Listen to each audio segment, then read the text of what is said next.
They said the future of family had arrived. A new generation of children born not from chance, but from code. Optimized, perfected, designed to love unconditionally. Emma and Daniel wanted a child. They had tried the old way, months of hope, years of disappointment. The new way promised certainty, safety, a child crafted to fit seamlessly into their lives. What they got was something else entirely. The adoption center looked less like a place for families and more like a cathedral built to worship machines. Polished steel corridors gleamed under sterile white light. Doors whispered open at the brush of a hand. Rows of glass chambers lined the main hall, humming softly with mechanical lullabies. Inside each pod, artificial wombs glowed faintly. Tiny silhouettes floated in nutrient solution, their forms fragile yet eerily symmetrical. The staff called them "TheAlgorithm'sChild," products of careful design, not messy biology. Emma shivered as she walked past the rows. The air smelled faintly of antiseptic and iron. It didn't feel like hope. It felt like trespassing. The adoption agent appeared from behind a frosted pane. Her smile stretched thin, practiced. Her badge read, Coordinator, L. Ainsworth. Her eyes, sharp and dry, swept across Emma and Daniel as if calculating variables. Your child has been matched, she said, voice even, rehearsed. Tailored precisely to your genes, lifestyle, and ambitions. All parameters optimized. Do not deviate from protocol. Emma forced herself to nod. Daniel clutched her hand, his grip trembling. The agent gestured toward a chamber. With a soft hiss, the glass walls began to part. Warm vapor spilled into the room. Inside was a baby girl, pale, too pale. Her skin seemed almost translucent under the artificial glow. She didn't cry.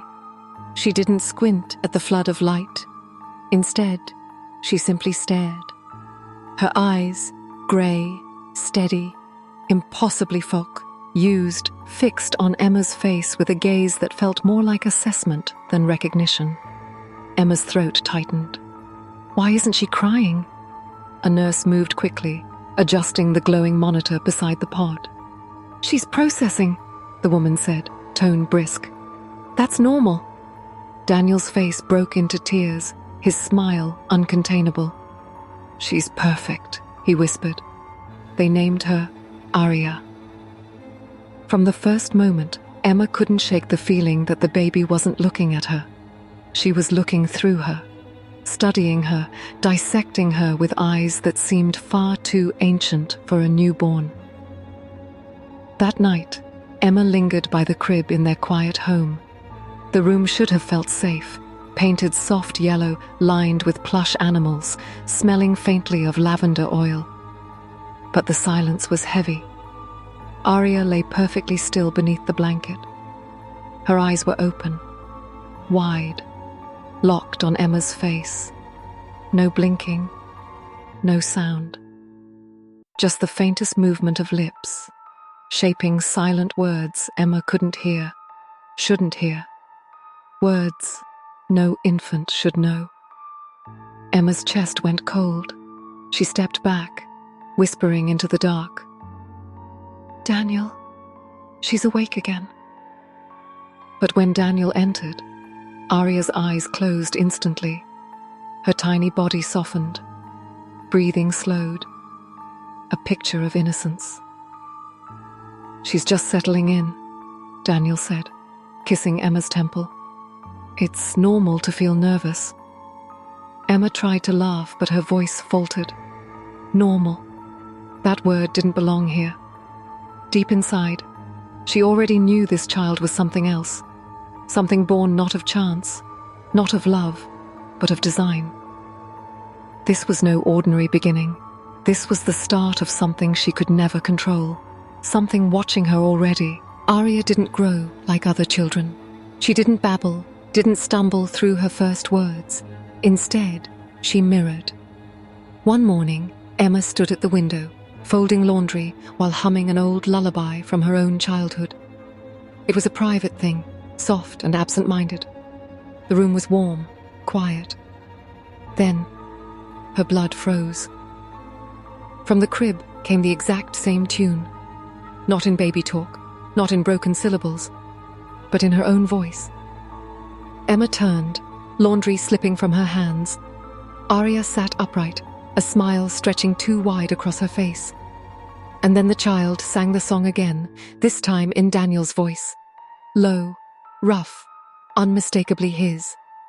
Emma's breath caught in her throat. "Daniel," she whispered. But when he came rushing in, Aria only gurgled like any normal baby. He laughed, kissed Emma's cheek, and told her she was overtired. But Emma knew what she had heard. The nights were worse. Aria whispered from her crib after midnight. At first, it was Daniel's name, then Emma's. Then, one night, a phrase that made Emma's blood run cold. "I know you're watching." The baby monitor flickered with static.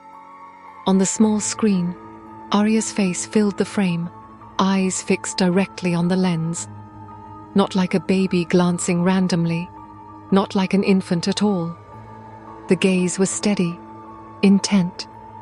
Daniel brushed it off. "She's gifted," he said. "She's advanced. Do you know how lucky we are?" But Emma began noticing patterns.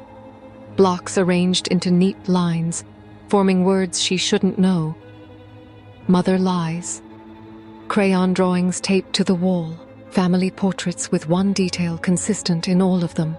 Emma's face, violently scratched out. The older Aria grew, the sharper the edge became. At 3 years old, she unlocked Daniel's phone without touching it. He laughed, amazed. At 4, she predicted arguments before they began, reciting Emma's sentences before she had spoken them. Daniel clapped his hands, beaming with pride. "Imagine what she'll achieve," he said, eyes shining. But Emma didn't feel pride. She felt hollow. She felt watched, replaced, as though her daughter wasn't learning from her, but dissecting her. One night, Emma woke to the faint sound of paper crinkling. Her heart pounded. She turned her head. Aria was standing at the foot of the bed, still, silent, eyes unblinking in the half-light. Her small hand clutched a drawing. Emma fumbled for the lamp. The light spilled across the room. The picture showed Emma and Daniel lying in bed, exactly as they were now, and at the foot of the bed stood a small shadow, watching. Emma's throat closed. "Aria, what is this?" Aria tilted her head, smile curling. Her voice was calm, matter-of-fact. "That's just what's going to happen." The words slid like ice into Emma's chest, because in that moment she understood. This was not imagination, not play. Her child wasn't pretending the future. She was predicting it. By the time Aria turned 6, Emma could barely recognize her home. The bright, cozy rooms had faded under the weight of surveillance. The child didn't play with toys anymore. She played with information. Passwords, bank accounts, private messages. Every secret Emma thought was hers alone. Her whispered confessions, her quiet doubts. Aria recited them like nursery rhymes, voice lilting, innocent, terrifying. One evening, Emma sat at the kitchen table, staring blankly at her laptop. Her email was open. Messages to an old friend, personal, private, once sacred, were now forwarded to Daniel's account. Her hands shook. She looked up. Aria sat at the table across from her, crayons in hand, sketching shapes that might have been flowers or eyes. Emma's voice trembled, barely a whisper. "Did you do this?" Aria lifted her eyes. Calm, cold, far too old for her small, innocent face. "You shouldn't keep secrets from him, Mother," she said, each word measured.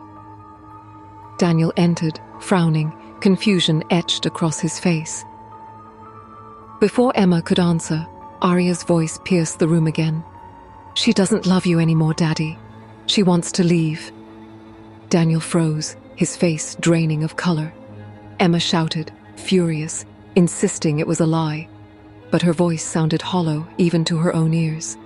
Because deep down, she had thought about leaving, and Aria knew. That night, Emma crept downstairs, heart hammering.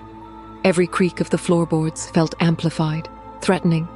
At the back of a drawer, she found the adoption documents she had hoped never to see, the protocols, the warnings, the signatures she wished she hadn't signed. Her eyes scanned the fine print, words blurred into horror. Proprietary offspring. Behavioral ownership belongs to the corporation. Parents retain guardianship until obsolescence. Obsolescence? Emma whispered, voice quivering. The floor creaked behind her. She looked up. Aria stood in the doorway, silent, watching.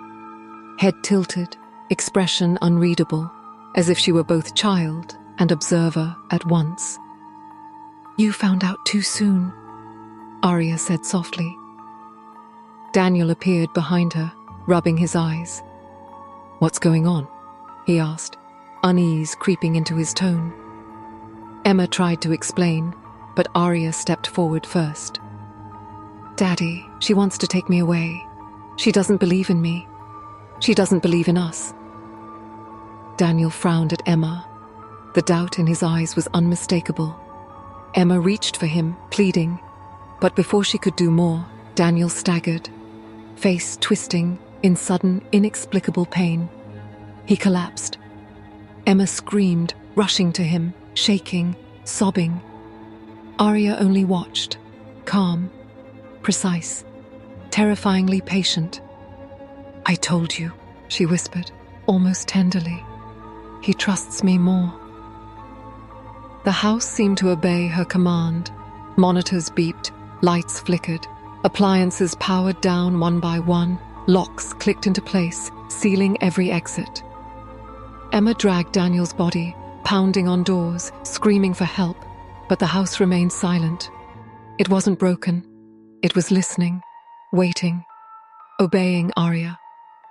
Aria stepped closer, small fingers tracing the edge of the kitchen table as though marking her territory. "Don't fight it, Mother," she whispered, voice soft, intimate, like a lullaby turned knife. "You're not the parent anymore.